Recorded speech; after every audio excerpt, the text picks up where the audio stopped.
Hi, welcome to this Kickstarter preview video for Uluk. Uluk is a brand new game hitting Kickstarter soon. It's a game about worker placement, economy in a very nice, fantastic universe. They have an area where sentient animals come into place and they are gatherers and hunters and trying to gain various raw food and resources and then process them into processed resources in order to gain the necessary means in order to erect buildings to their ancient gods and boost their economy.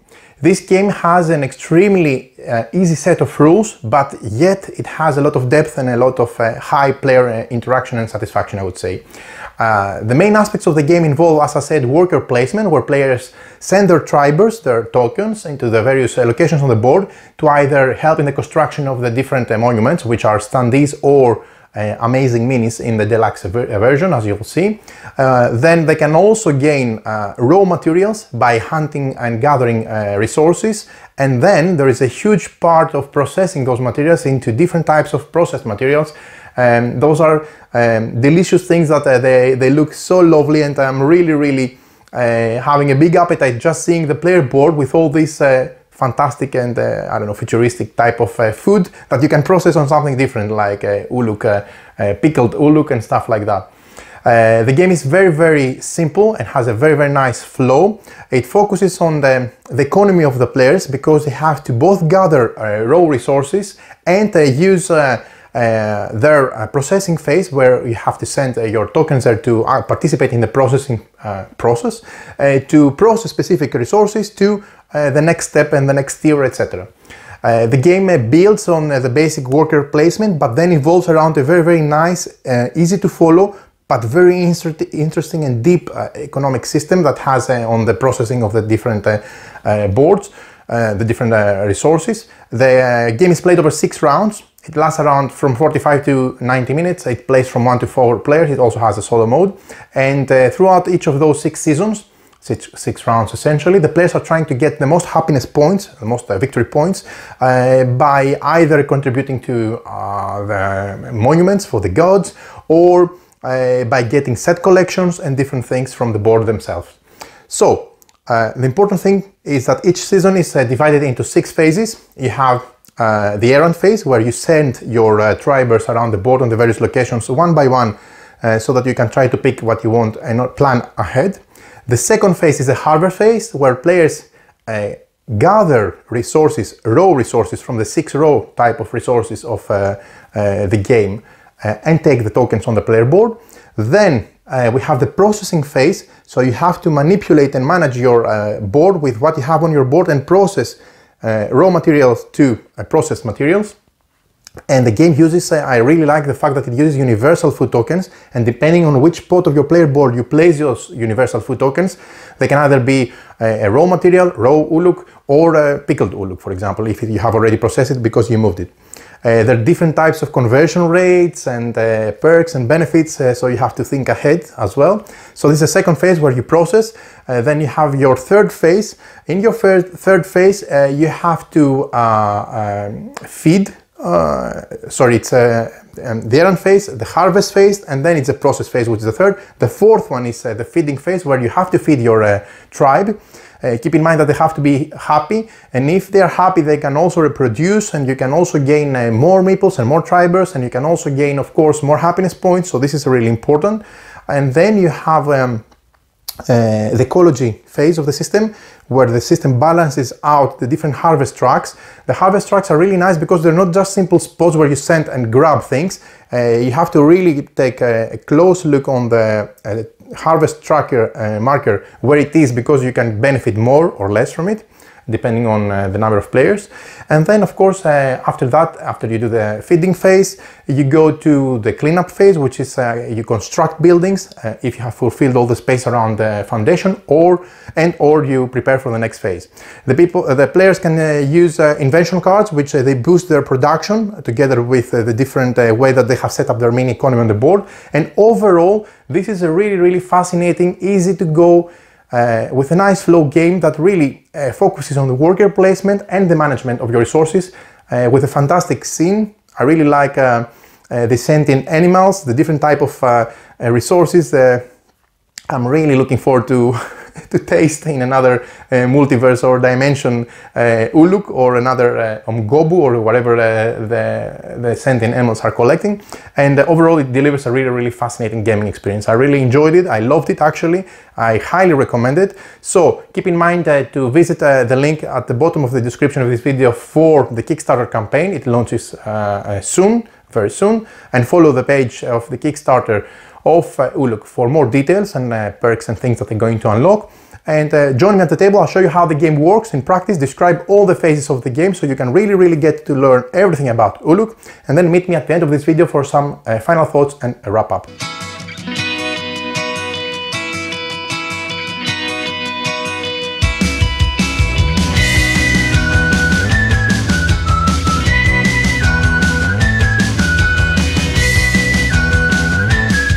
Elders say that our world is a fruit of the sacred Uluk tree. No humans have ever stepped on this magical land, and you are the leaders of its hunger-gathered tribes of sentient animals, collecting food, developing inventions, and erecting monuments in honor of the ancient gods to fulfill spiritual needs. The winner in this competition will ensure happiness and well-being for their folk and will be praised as the arch leader of all tribes. The goal of the game is to have the most happiness points at the end of the 6th round season. There are several different ways to gain happiness points, but the most important activity in the game is to send your tribe members, called here tribers, to various spaces on the main board and perform various actions in order to collect the happiness points out of them. Now let's quickly go through the game components and subsequently familiarize ourselves with the main aspects of the game. First of all, we have the main board that you see over here.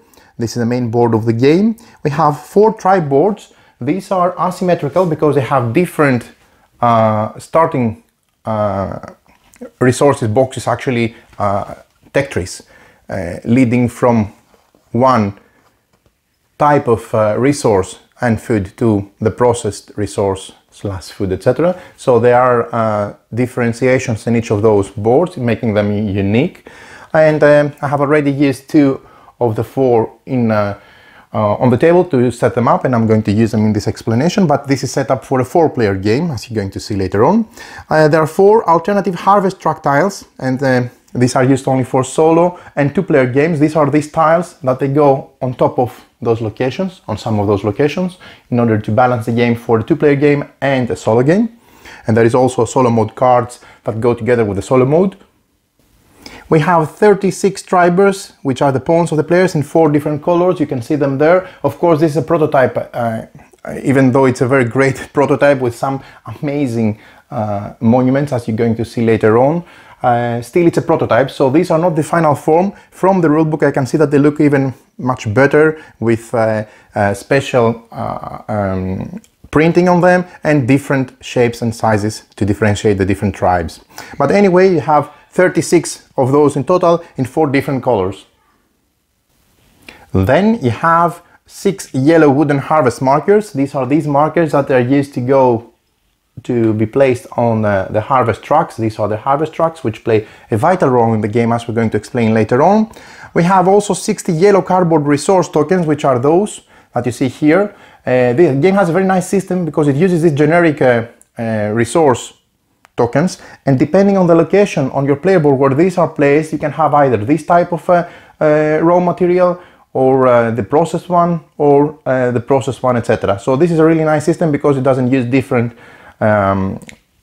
types of tokens for all of those, because there would be too many, it will be too confusing, but it's one generic one, and depending on where you have it placed, you have, for example, here 2 of those or 1 of that, etc. We're going to come back and explain all of the materials and how those work in the game later on. Then you have also 12 hunger tokens. These are tokens that they are awarded, actually they're not awarded, they're penalized to the player for not feeding their people, the tribers, at the end of each season, and they count as -3 happiness points, so be careful. I'm going to try to avoid those during the course of the game. We have 10 poison tokens, which essentially is a type of generic token that you get in this box specifically, because when you process For this one specific, you can get poison tokens, and they can use to increase your triber's power. So as if you had 2 tribers, you place it under 1 triber to show that you have 2. When you use it, we're going to explain it again later on. We have 6 monument tokens. These are the tokens that you can see here. They have the same back, all of those, and they depict one of the 6 monuments in the game. They're used during setup, and they're placed during setup on those spots here where the monuments are going to be erected. And keep in mind that once this is done, of course, you have the respective 6 cardboard monuments in plastic stands, which come in these nice standees, each of those depicting one of the different monuments, and they look really nice and unique. I really fancy them.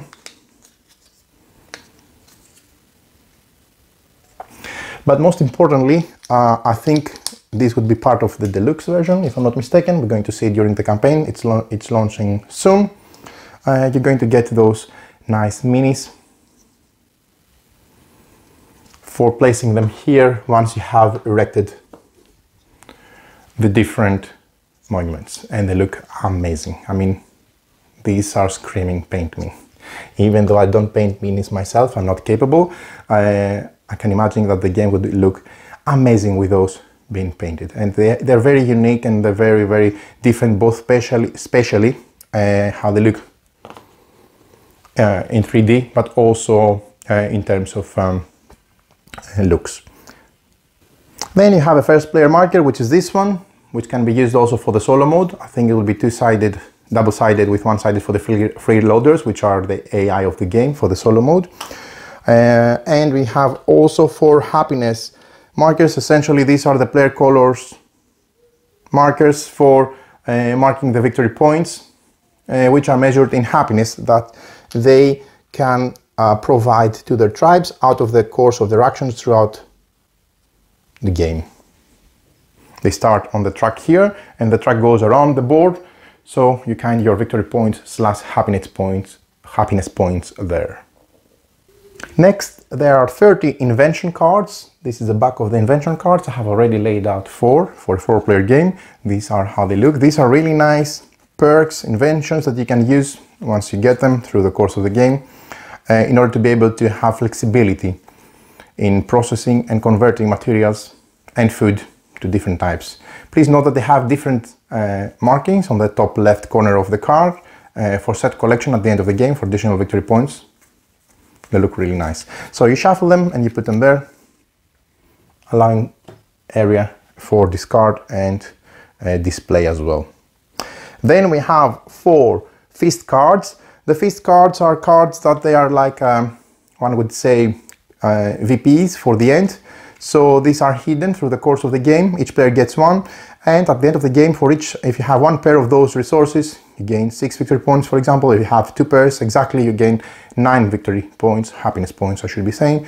And these are kept secret, and each player gets 1 during the start of the game.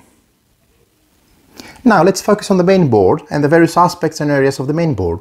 We have the harvest tracks, as you can see over here, and these harvest tracks are essential in the course of the game. Each area related to a raw resource contains an harvest track and 3 spaces marked with a sickle symbol on which the players may place their tribers.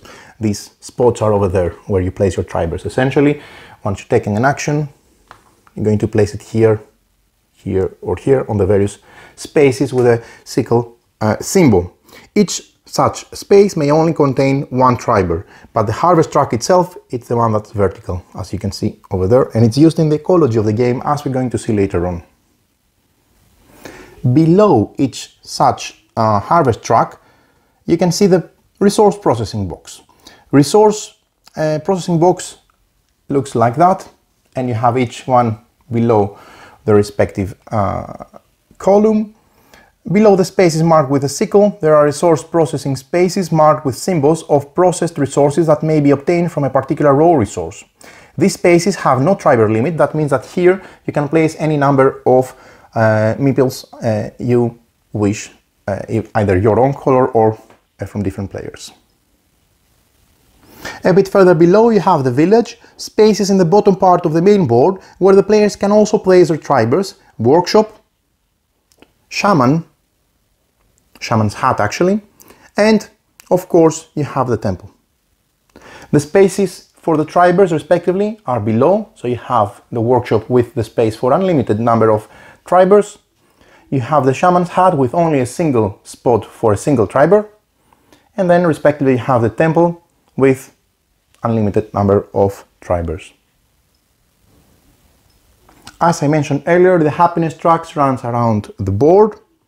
You have the happiness track. Each time a player gains or loses any happiness points, you move the player's happiness marker by the appropriate number of spaces on that track to indicating the happiness points that he has won. Last but not least, we have the monument spots. The top part of the main board contains 6 big round spaces for monuments. Each of those is surrounded by small spaces for tribers, from 2 to 6. For example, this spot for this monument location, it has 2 spots for 2 tribers, while the second one has 3, the third has 3, the fourth that you don't see has 4 spots, the fifth has 5 spots, and the sixth on the right side of the top right of the board, it has 6 spots for tribers. Now, tribe boards and pawns.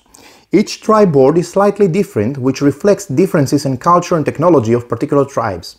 All tribe boards have a space for available tribers at the bottom. Resources owned by a player are placed on spaces on their tribe board. Each of the 6 columns corresponds to 1 row resource marked at the top. The arrows show how a given resource may be processed. There are 9 triber pawns in a single color. Not all of them are immediately available for a player, but it is the maximum of a number that they may ever have. Tribers are stored on your tribe board and sent to different spaces on the main board to perform actions. So these are the columns that you see. On the top you have the raw material, and then you can have various processed materials emerging from those. And this is the location where you store your available tribers. Of course, you may have more on the general pool available for you to acquire through the actions of the game. What about tokens? There are 3 types of tokens in the game. We have the resource tokens, which are universals, or universal tokens. These are those that I have shown you before, and depending on the box where you have them placed, they depict one of the respective either raw or processed material. Only after being placed on a specific space of a tribe board, they become specific resources, depending on the symbols on these spaces. The symbol at the bottom of each space indicates what resource it is. At the top of it indicates which resource it is. So this stands for such a resource, and the symbol at the bottom depicts which type of resources. And we have different types that we're going to explain later. So this is a type, this is different type, but the resource itself is depicted on the top of each box, as you can see, respectively. Poison tokens that we have seen before, they look like that, and they are used to hunt for Fnord and Hlak, if I'm pronouncing them correctly. Any poison used here counts as an extra triber, and to use a poison you place a triber on an available space as normal, and then you take a poison token from your tribe board and place it on a space marked with a skull below the triber you have just placed. That means that you can boost your triber. We're going to explain it later, but this would look something like that. I would put it here, and I would put one of those there, for example. And then you have the hunger tokens, which are a penalty for not feeding your tribe members. Every triber that goes to sleep hungry generates 1 such token. At the end of the game, those tokens are worth -3 points, so be careful not to accumulate too many of those. And keep in mind, in general, you're not limited by the quantity of these tokens, either resource tokens, poison tokens, or hunger tokens. If you need to find a substitute in the rare situation in which you run out, you can use something else. The markers, as we have explained before, these are 6 wooden markers that are used to mark the current harvest levels on the main board. What about the cards of the game? There are 2 types of cards in the game. We have the feast cards, which look like that, as you see here.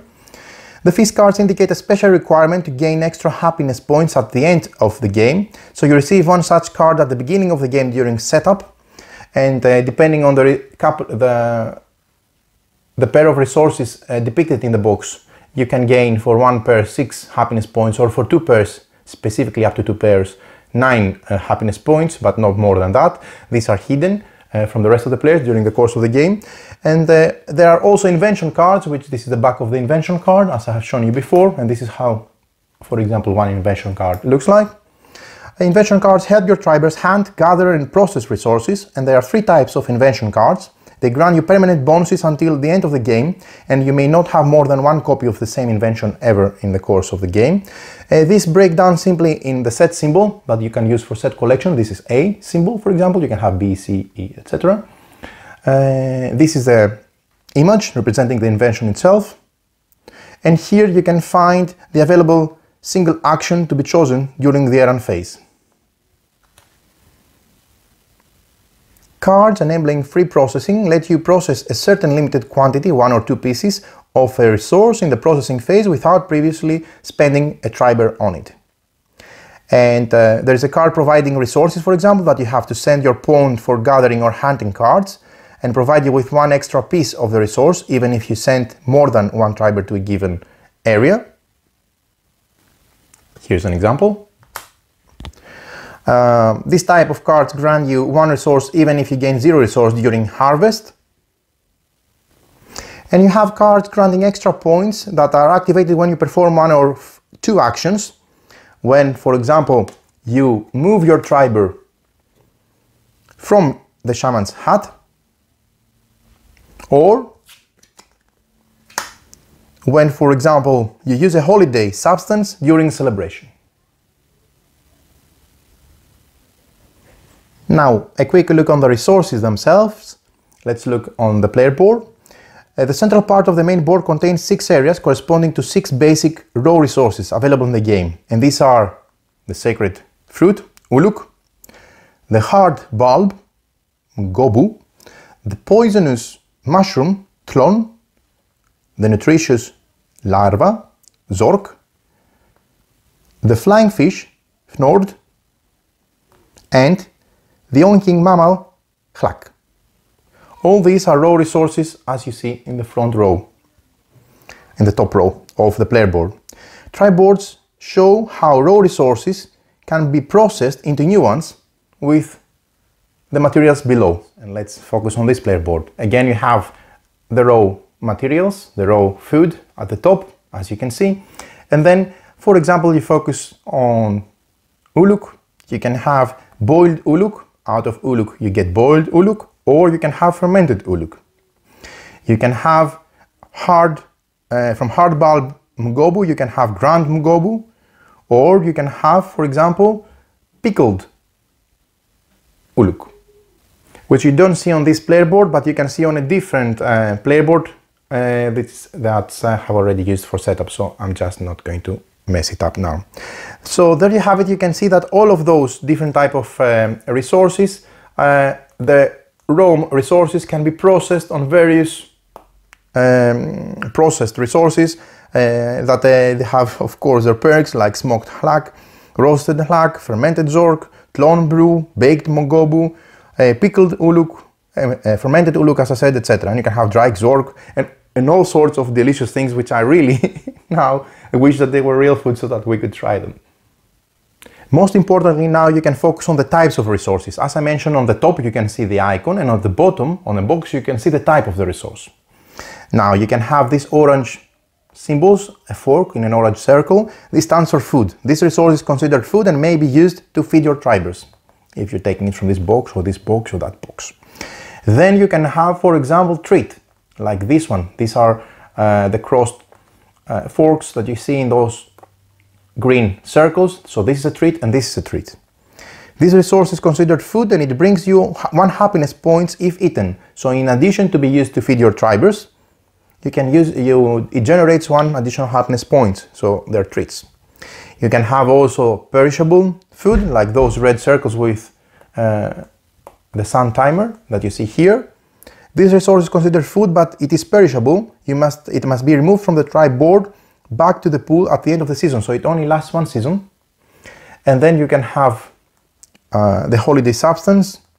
It is not considered a food, so it cannot be used to feed your triber with this symbol, the blue one, but it can be used to have a celebration. And last but not least, you have the skull in the purple circle. This is a poison. Whenever you obtain it, you place a poison token here instead of the regular resource token, as I have shown you before, and you return the resource token used for this process to the general pool. And you can use them for boosting your tribers. Now, game setup. Let's go through the game setup now, since everybody knows all the basic concepts of the game. First, we place the main board in the middle of the table, and in a solo or two-player game, we use the alternative harvest track tiles that I have shown you before to cover the respective spots to balance out for a solo or a two-player game, respectively. Place each of the 6 harvest markers on the central space of each harvest track. That means that this goes there, there, there, there, there, and there. From the 6 monument tokens, which are those here, I remind you, that are going to be inserted in those slots, we do select a number equal to the number of players taking part in the game. So here is a 4-player game, so I'm going to select 4. 1, 2, 3, 4. And for each of those revealed, you move the harvest marker one space up on each harvest track corresponding to the symbol on the selected tokens.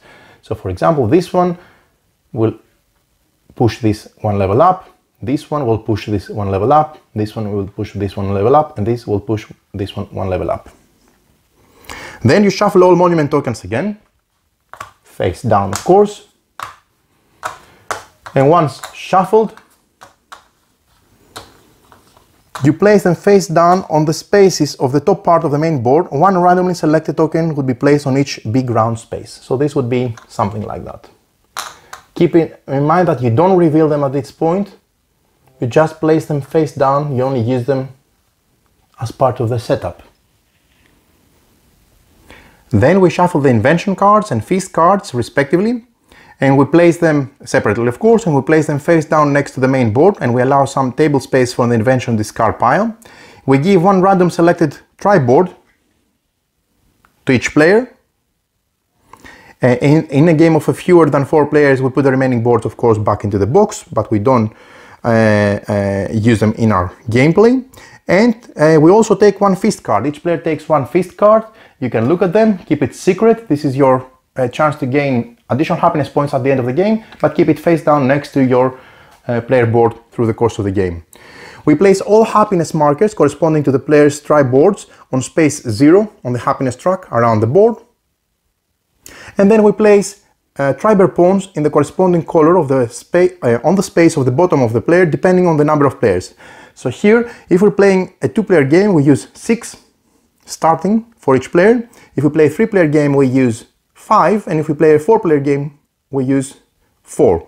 We place them at the bottom of our main board to form the initial supply for each player. The remaining tribers go on the side of the main board and form a general supply for all players. So you don't own them, you can get them. You only start with a specific number of tribers depending on the number of players playing the game. Then we sort the cardboard tokens according to their types and place them on the next to the main board. We have the general source tokens, the poison tokens, and the hunger tokens, as you have seen. We draw as many cards from the invention deck as they are players. Here is a 4-player game, so I have already revealed 4 cards and place them next to the draw pile. And the player who last prepared a meal on their own, they start the game. They get the first player marker, which is this one, and they're ready to start the game. The first player takes and places one resource token to indicate that they have one baked ngobu on the player board. So they take one general resource token and place it here, so they have 1. The second player gets 2. The third player gets also 2 pieces of baked ngobu, and the fourth player gets 3. Now we're ready to start the game. Keep in mind that we can set the difficulty of the game, and this is one of the things I also liked. You can have an easy game where you set those specifically as shown in the rulebook, so you don't use the initial setup, so this is an easy game. You can have a normal where you perform all steps like you did normal, like as we have shown you before, and then you can have the expert where all players start the game with one piece of baked ngobu fewer than the normal rules. So there you have it. Once you have done everything is set up and you're ready to start the game. Now let's see the game overview. A game round. The game lasts 6 rounds called seasons, and a season is divided into 6 phases. First we have the Errand Phase. Then we have second, the Harvest Phase. Third is the Processing Phase. Fourth is the Feeding Phase. Fifth is the Ecology Phase. And last but not least, sixth is the Cleanup Phase. Each phase is started by the current owner of the first player marker, and all players take their actions in clockwise order, respectively. Now let's go through all these 6 phases in a bit of more detail and get to understand how the game plays. As we mentioned, first we have the Errand Phase. At the beginning of each Errand Phase, we reveal one monument token, which is still face down, first from left, and the spaces around it become available. Then players take turns to place one triber each on various spaces on the main board until all tribers available to the players have been placed. To place a triber, you move it from your tribe board, where you have your available tribers, and you place it onto the location that you have chosen. The location must be available, and if you have, of course, more tribers than the other players, you may continue playing your remaining tribers after all other players have finished placing theirs. So the turn is very simple. It's my turn. I'm the first player. I take one triber, I place them on a location. Then the next player takes one triber, places them on a location. The next player takes one triber, places them on a location, and then when it's my turn again, I continue with my remaining tribers. Once everyone has finished placing their tribers, this phase is concluded. So what left for us to see is what the different locations on the board do. First, we have the monument construction sites. You send tribers there to build monuments. Filling all spaces around the monument will result in finishing the construction and can bring extra happiness points in the cleanup phase. Depending on the number of tribers sent, as marked at the chart of the left side of the board, you can gain victory points / happiness points respectively.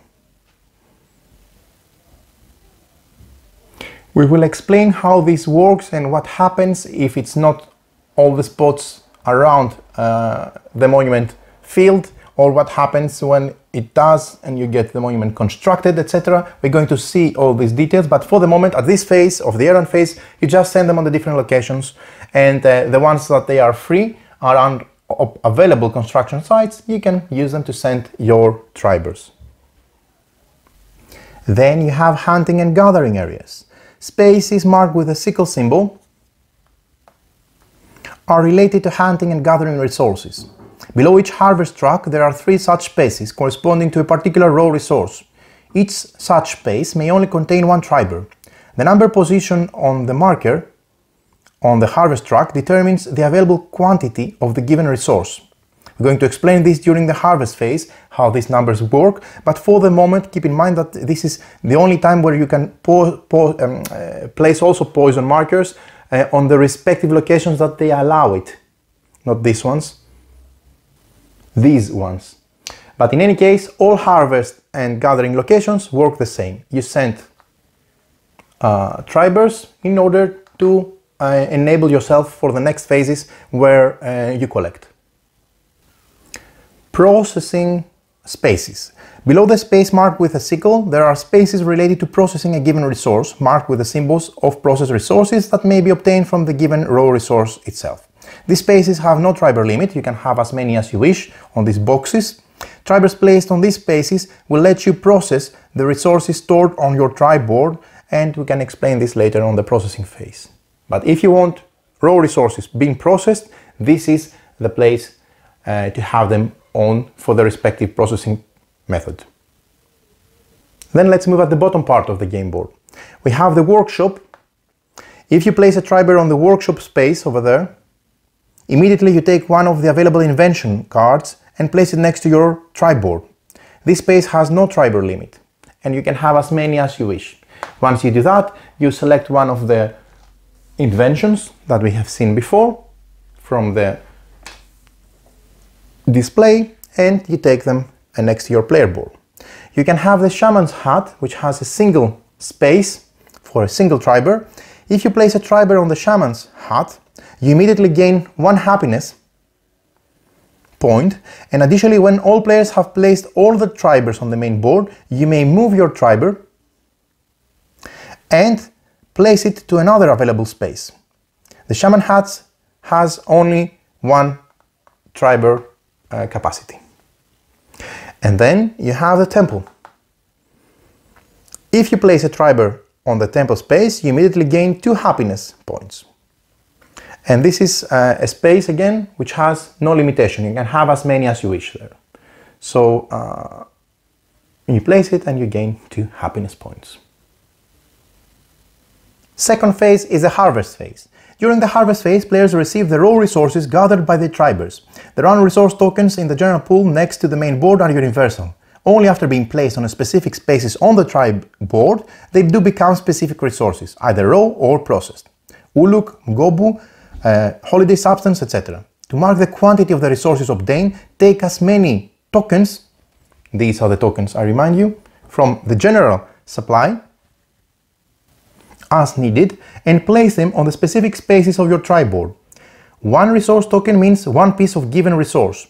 During this phase, you only obtain raw, unprocessed resources that are placed on the top spaces of the tribe board. The outcome of the harvest phase depends on the harvest levels in particular areas. For areas with Uluk, Mgobu, Clone and Zork, the value on the left determines the quantity of the given resource obtained by the player who has sent the most tribers to the gather location in this given area. So this is the level, so we're playing on the second tier. The number on the left indicates how many resources the player with the highest participation will receive. In this case, the orange player has the majority, so they're going to gain 2. Red player is second, and any other player actually, if you had more, so any other player beyond the first, we're going to get the second number after the dash, which is 1. So the red is going to get 1. That means that all other players who have sent at least 1 triber, they're going to get the second number after the dash. So 2 for the person having the most, and 1 in this case for everyone else contributed with 1 triber. If it was here, the numbers will be different. So orange would gain 3 and red was going to gain 2, for example. Keep in mind that except for deciding the majority, the exact number of tribers placed by a single player does not affect the quantity of the resources gathered. For areas with Nord and Hlask, the values on the board determine the quantity on the given resource gathered by each triber sent to the gather area. Going back to the original locations and the first spots for, as you can see in front of you, if you have a tie, for example, if you had this scenario, if there is a tie, all tied players obtain the lower quantity. So in this case, they would all gain 1 or 2 if the marker was there. We're going to see how this marker moves during the ecology phase of the game. Here is the Fnord and Hlak that I mentioned before, and the number on the board depicts exactly what you're getting. So keep in mind that you can also use in these locations a poison token if you have generated one on your player board. So that means that when you send a triber here, you can place a poison token and then it counts for 2. Last but not least, if you manage to acquire cards providing extra resources when gathering or hunting, don't forget to use them now. This is the time to use them. For example, for this area, if you had this card, you're going to gain additional resources. Third phase is the processing phase. Keep in mind that this is linked with preparing during the errand phase and having available tribers on the processing boxes, so that now you can utilize the resources that you have gathered and make various processing steps. During the processing phase, tribers previously placed on the resource processing spaces, the bottom space of the central part of the main board, marked with symbols of processed resources. Now they do come to process the respective raw material and resources. Each such triber placed on a space corresponding to a particular resource lets you process any quantity of the resource once, for example. You may decide to keep any quantity of resources unprocessed, and to process a resource you take the appropriate number of resource tokens of the initial space of the triboard and place them on the target processing resource space, respectively. If the number of your resource tokens decreases or increases in the process, you return or take resource tokens from the general pool. The exact process is carried out according to the arrows on the triboard, which are different from player to player because they are asymmetric as well, but they follow some general rules. So, if you manage to acquire cards enabling free processing, this is the time to use them, and you do it now. For example, let's focus here. I have Uluk. Let's say I had 2 pieces of Uluk, and I want to process only one of those. That means that I should have, to process it in pickled Uluk, that means that I should have a triber on the respective processing box from before, which I do, as you can see. So that allows me to process any number of pickled Uluk, for example. 2 pickled Uluk. So out of those 2, I select to process 1 into pickled Uluk. So I take 1 and move it here, and then I use, I can do that because I'm allowed by the arrow to make pickled Uluk from Uluk, and then I focus on the symbols. The ×2 symbol next to the arrow means that you get 2 pieces of a processed resource from 1 piece of unprocessed resource. So by doing this, I need to take 1 from the available pool and add more, because from 1 I generated 2. Of course, you can have other types of symbols next to the arrows. For example, here you have the 2 to 3 symbol next to the arrow. That means that you get 3 pieces of a processed resource from every 2 pieces of an unprocessed resource, and any remaining single piece may be processed at a 1-to-1 ratio.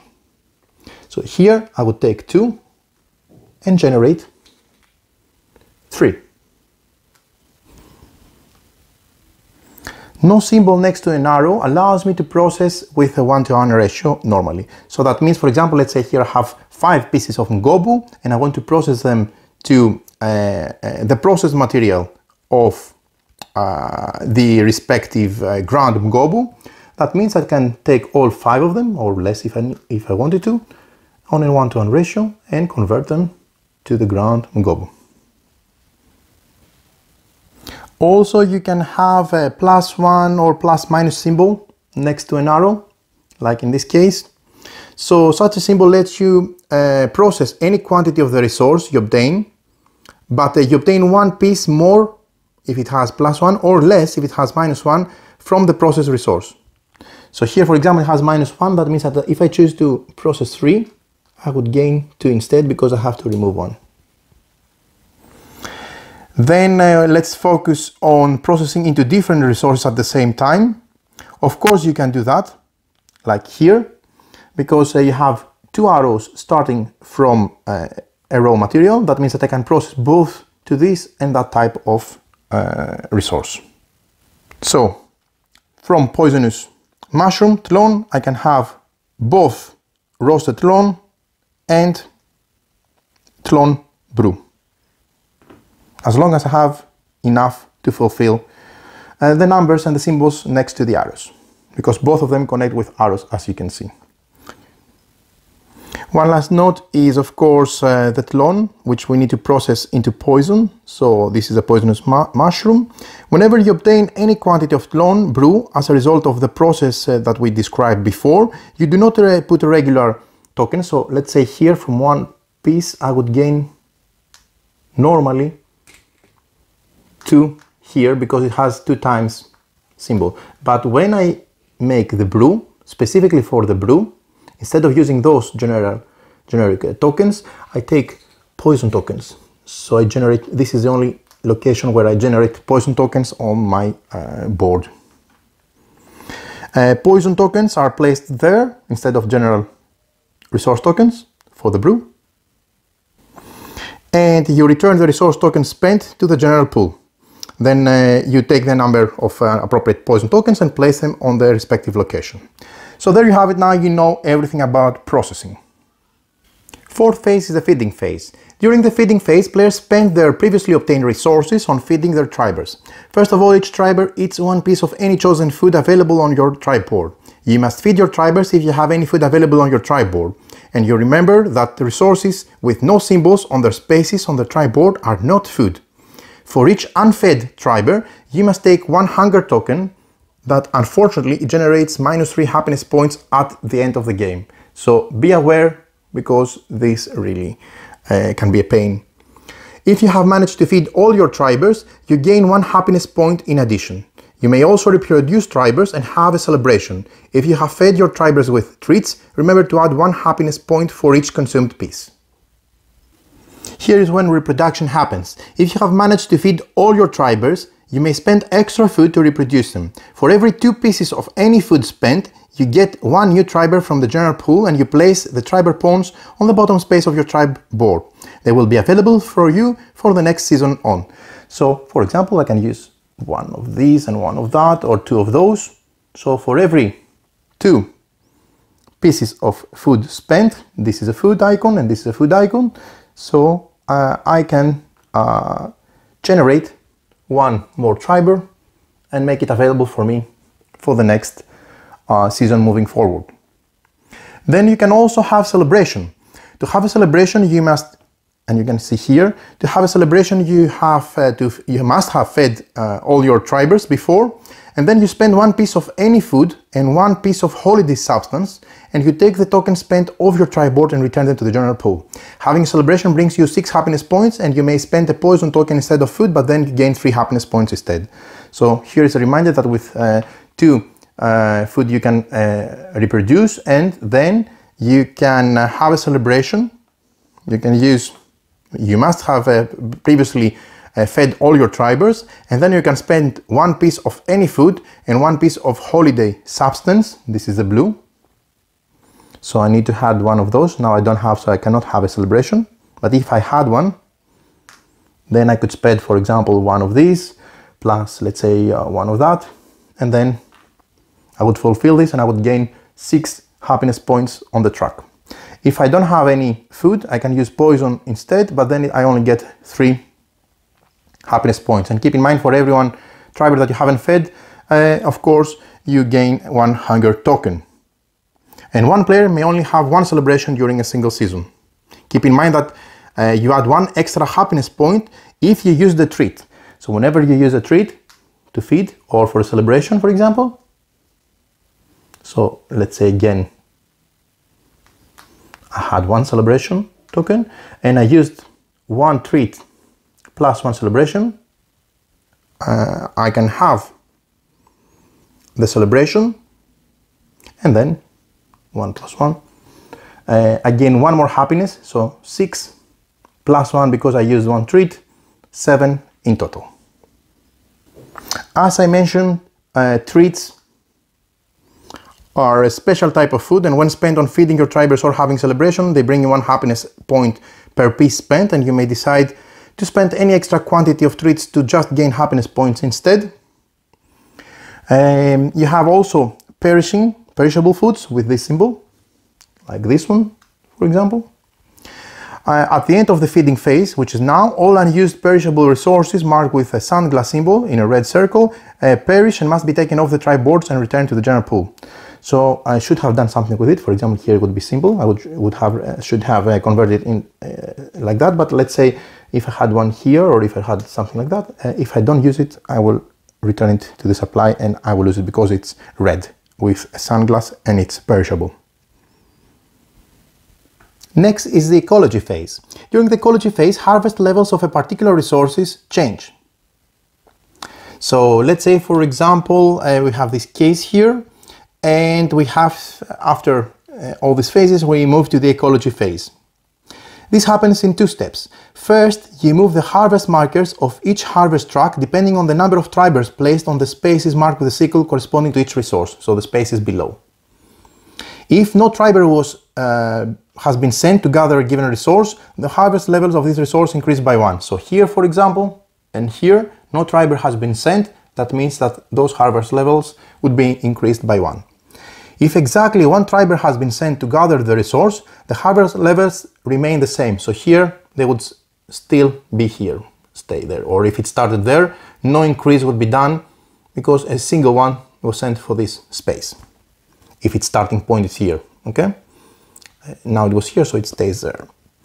If 2 or 3 tribers are sent, the harvest level decreases by 1 or 2 respectively. So here, for this case, 3 were sent. If it goes 2, it would go 1. If it goes 3, it would move all the way down from the top. So it moves 1 or 2 spaces if 2 or 3 tribers have been sent on the spot. Then introduce changes caused by the ecology symbols that are next to the spaces currently containing any harvest markers. For every harvest marker on a space which has a resource symbol and an up arrow, you move that harvest on the corresponding harvest track 1 space up.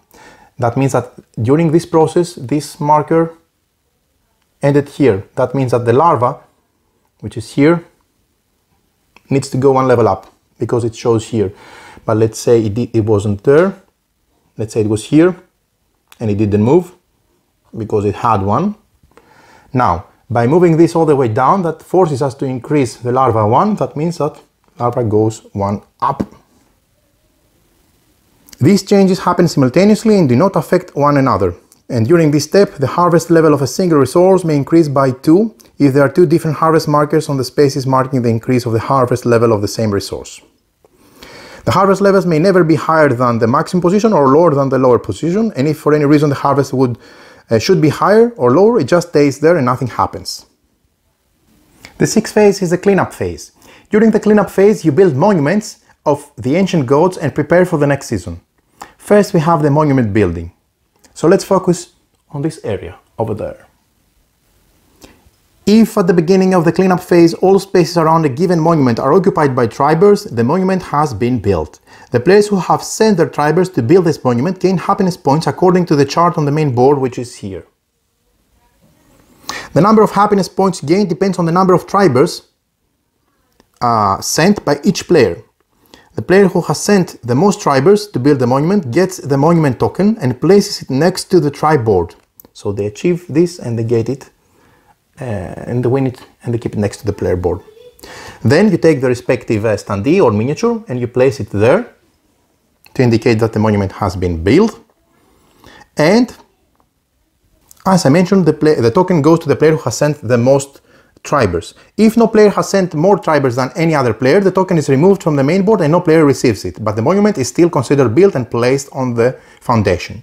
Place the monument standee or the miniature respectively, and then proceed with the spaces for the tribers surrounding the monument, which will now be not available anymore because the monument has already been built from before. So in this case, for example, the player who has the most is the player with the white, so it's the player who wins the token. So the white player contributed 3 tribers and the purple player only 1. So the white player gains the token next to the player board. In addition, in order to see how many happiness points they have received, the white player contributed 3 tribers. That means that they're going to gain for 3 tribers 8 happiness points, whether the purple player only contributed 1 triber and he's going to gain only 2 happiness points, as you see over there. If at the beginning of the cleaning phase not all spaces around the monument have been occupied, have been filled, that means that the monument has not been built. No happiness points are awarded and the monument token stays on its space and the spaces around it are still available for tribers for the next season. If more than 1 monument should be resolved at the beginning of the cleanup phase, you proceed from left to right, fully resolving one before proceeding to the other one. Then we proceed with preparing for the next season. After resolving the monument building, all players take back their tribers from the main board to the tribe's board. All invention cards that have not been taken by any player this round are discarded, and of course next to the discard area of the invention deck, and you draw as many new cards from the invention card as they are players and form a new row. Then you pass the first player marker to the next player in clockwise direction, and the next season is ready to begin. If this is the sixth season, then the game ends. Ending the game. The game ends after 6 full seasons, and to determine the winner you perform the following steps. First, the players whose tribe boards contain sets of resources shown on their feast cards, which I remind you are hidden through the course of the game, they gain the respective happiness point. If you have exactly one set, you get the first tier, which is in this case 6 happiness points. If I have exactly 2 sets, I get the second tier, which is in this case 9 happiness points, and I add them to the happiness points I have accumulated through the course of the game, respectively. Second, the player with the most monument tokens that they have collected gains 3 happiness points. If there is a tie on the number of monument tokens, only the player who has the token marked with the highest number gains the extra happiness points. So if, for example, all players had, let's say, 1, among those players tying, the one who had the highest number, which is this, the 6, they would gain the 3 extra happiness points. Third, a player who has a set of 3 different symbols on their invention cards, the upper left corner, gain 2 happiness points. I remind you that the symbols are here. So if you have 3 different symbols, you gain 2 happiness points. If you have 4 different symbols, you gain 8 happiness points. And if you have 5 different symbols, all 5 different symbols, then you gain 5 extra happiness points. That means those different symbols, you need different symbols. The next and fourth step is the player who has the most happiness points after performing all the above steps wins the game and will be praised as the arc leader of all tribes, only until the next game, of course. And if there is a tie for happiness points, the player among them who tied, who has the most monuments, wins the game. And if still there is a tie, the player who has the monument with the highest number is the winner of the game. The game also offers a simple solo rules for a solo mode, which you're going to be using with the solo cards. And this is everything you need to know on how to play Uluk. So there you have it. This is Uluk. As you have seen, this is a very easy to get behind game. It really plays very easily. It has a great flow. It has basic mechanisms that we have seen before in other games like worker placement, set collection, but they do combine them. The designer does combine them in a very elegant, I would say, way. I have to admit that when I started playing the game out of my first sessions, I was, before I actually started playing the game, I was a bit skeptic about, you know, what is Uluk and what are these sentient animals, and I didn't know anything about, you know, the background and the story. Of course, the game is not a narrative game, it's a game that focuses on the mechanisms, so I got to learn a bit more about, you know, the culture of this sentient animals that they do gather and process and work around like busy bees with their tribes. And then I get to love the theme, and I really like the gaming experience that it delivered. So first things first, the flow of the game is very nice, really fast, very easy to understand. It really, you just place a worker, you do something, and then it comes to you, and some of the phases are done simultaneously, so you don't get to have any downtime. So this is a really plus for my book. Then the game, the way the economy of the resources work is fantastic. I really like that you have so many resources that if they were different resource tokens, you would be ooh, but then you have a simple universal token, and depending on where you place it, you immediately know that you have one of these, two of that, three of this, whatever. And then you have the conversion routes. So you start from raw materials and then you go to get processed materials. And the processed materials have abilities. This is important because they can either be food, they can either be treats, which they act like food, but they also give you happiness points. They can be poison, which they boost token, which they boost your tribe, so it acts like a double tribe in majorities, etc. Or they can be perishable foods, which you have to use them now or they get removed at the end of the season. Wow. Then You have the different locations on the board that you have to compete with the other players, who goes where first, because not only majority matters, but also there are some spaces have limited capacity for tribers. Some have unlimited, but you have to balance this out in your plan and your strategy plan, how it rolls out. So the worker placement with the set collection of the different invention cards that really boost and enhance your gathering and processing skills, etc. Plus the microeconomy of your board, plus the fast flow. I think there are three things that this game is built around, and they really make it shine. I had a really good time playing the game. I really enjoyed it. I highly recommend it. I think this is one of those games that, because you don't know anything about the theme, and nowadays a lot of games come with IP themes, etc. So you have some idea of what's going on. But here is a brand new theme, a fresh theme. And because you don't know anything about it, you may be coming onto the table a bit more skeptic. Okay, do convince me that what is Uluk, do convince me how the sentient animals work, etc. But none of this matters, because it really clicks together, it really blends together and delivers a fantastic gaming experience. I'm convinced that most of the people who like this type of games and this genre, after they play the first game, they will really love it and they want to play it again and again and again. The same happened to me. So there you have it. This is Uluk. Highly recommended. Please go and check the Kickstarter campaign at the link in the description below for more details about the game, so that you can find out how you can support the game and make it happen and make it a reality.